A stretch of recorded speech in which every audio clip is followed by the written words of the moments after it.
Welcome to another episode of our channel. In this video, we will discuss the T-72 and why, despite having lost more than 1,700 of these vehicles in Ukraine, the Russians continue to insist on modernizing and deploying it to the front line. Let's start with the basics of this iconic armored vehicle. When the T-72 began its journey in the ranks of the Soviet Army in 1973, it authentically revolutionized the world of armored vehicles, presenting itself as a compact and relatively light vehicle, weighing about 41 tons and accommodating a crew of 3, further expanding the concept of composite armor, inaugurated by its predecessor, the T-64, resulting in a compact, agile vehicle, resilient to threats of the time, with phenomenal firepower. Armed with an even more lethal version of the 125mm smoothbore gun, the largest caliber among armored vehicle guns at the time. Additionally, it was quick to manufacture, taking advantage of parts from assembly lines already built for the T-62 and T-64, resulting in production exceeding 25,000 units delivered since 1973. It was widely exported, adopted by dozens of nations around the globe. But it is Russia that remains the primary user of this machine, making it a fundamental pillar of Russian ground operations in the ongoing conflict with Ukraine. The striking aspect is the growing dependency on older and less advanced variants as losses accumulate. According to open-source intelligence experts, Russia has lost since February 2022 in Ukraine close to 1,750 T-72 armored vehicles, mainly the more modern versions, which were the first deployed by Putin in the war. With these losses now forcing the Russians to retrieve T-72, our models from the Soviet era, directly from storage to reinforce their front lines. Images and videos circulating on social media show many of these T-72 as and Ural variants in poor or even deteriorated condition, revealing Russia's extreme level of need for armored vehicles to replace those destroyed on the ground. Russia typically keeps its decommissioned vehicles in military bases, exposed to the elements without much protection. Since the Soviet collapse in 1991, it is estimated that 6,000 to 7,000 T-72 tanks in various versions were stored in such depots, directly exposed to harsh winters and scorching summers that took a toll on these machines. The long-term storage process that began in the 90s involved the removal of most of the onboard electronic equipment, leaving only the most basic electrical systems, mechanical mechanisms like the reloading system and the engine. This means that to bring these vehicles back to operational status, they must undergo long weeks of repairs. Russian sources indicate that the basic repair process without any modernization takes 3 to 6 weeks per vehicle. However, if modernization is involved, the process can extend up to 4 months, depending on the vehicle's original condition and the desired level of modernization.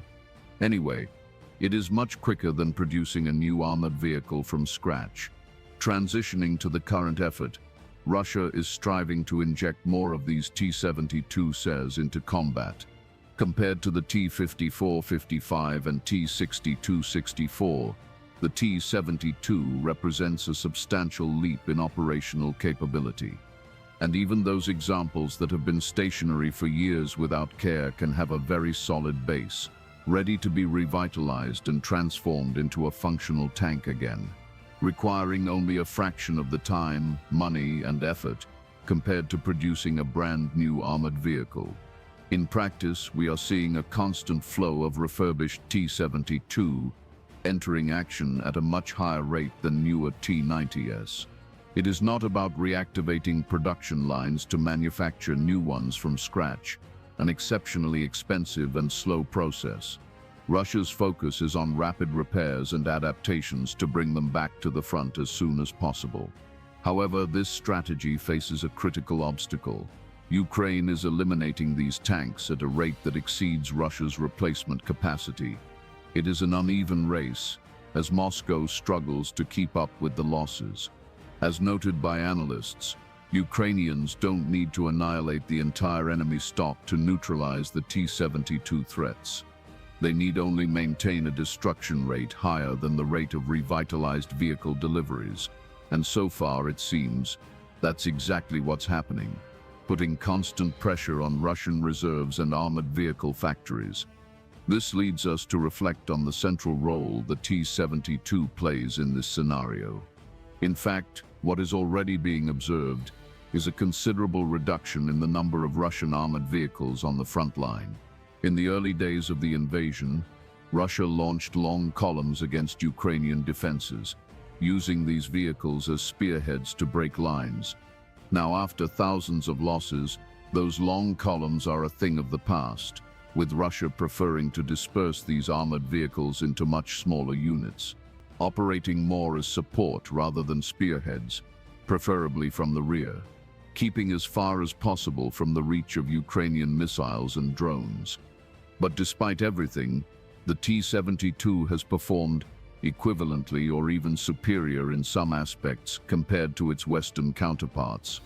The durability of this tank in the muddy fields of Ukraine is unparalleled, and it deserves recognition for being more economical in replacements and simpler in maintenance, aspects that cannot be underestimated in an extended and intense theater of operations like Ukraine. But like any modern main battle tank, the T-72 has its vulnerabilities, especially against portable anti-tank rocket launchers and drones. Yet it persists in combat, demonstrating impressive tenacity. However, depleting its reserves and resorting to increasingly older models for refurbishments compromises Russia's ability for future conflicts. There will no longer be piles of tanks ready to be mobilized, and those that remain won't be as cost-effective in terms of replacement costs. Rebuilding this fleet will take years, perhaps even decades, to return to pre-war levels. This likely means we are now witnessing, in Ukraine, the last great columns of Soviet armored vehicles in action. And if you haven't subscribed to the channel yet, subscribe now and click the notification bell to not miss any updates.